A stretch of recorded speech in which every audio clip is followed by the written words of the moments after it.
All right, boys and girls. So the past couple days you've been focusing in on myths, and yesterday you found the theme of the myth, the Midas touch. So today we're going to continue our folktale study, and we're going to focus in on learning a little bit more about legends, and then the difference between myths and legends.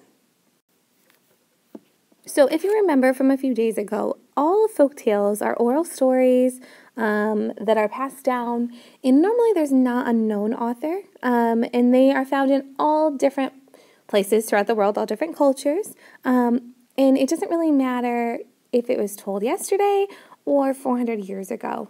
It's a story that people know. All right, so a few days ago we talked about myths, and that those were usually about gods and goddesses, and legends are a little bit different, because legends can be about everyday people, or they can be about animals, and animals are often the main characters in a legend. So they also explain how or why something in nature came out to be the way that it is. And sometimes there's magic, but it also normally teaches you a lesson. All right, so today we're going to look at this little short legend about how the deer got his antlers. And I'm going to go ahead and read this. And as I'm reading it, I want you to try and see if you can figure out the theme, as well as some characteristics that might make this story a legend.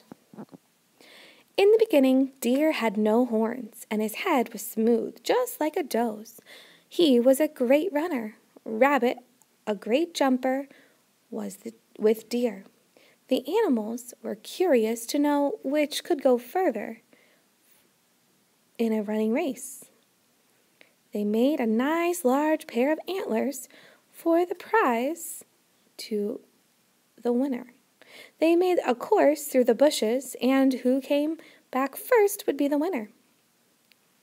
On the day of the race, Rabbit said, "I don't know this part of the country. I want to take a look through the bushes where I am to run." The animals agreed to let him look, but he was gone so long that they sent a messenger to look for him. The messenger found the rabbit gnawing down the bushes and pulling them away until he had a road cleared nearly to the other side. The messenger turned around quietly and came back and told the other animals. When the rabbit came out at last, they accused him of cheating, and they wouldn't allow him to enter the race. Deer was given the horns. As for Rabbit, well, they told him that since he was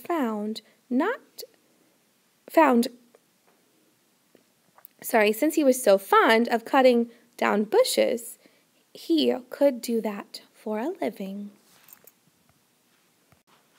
All right, so this story obviously explains how deer got their antlers, and it also explains how rabbits often spend their time in bushes and chewing different things. So those are two reasons why this story is a legend.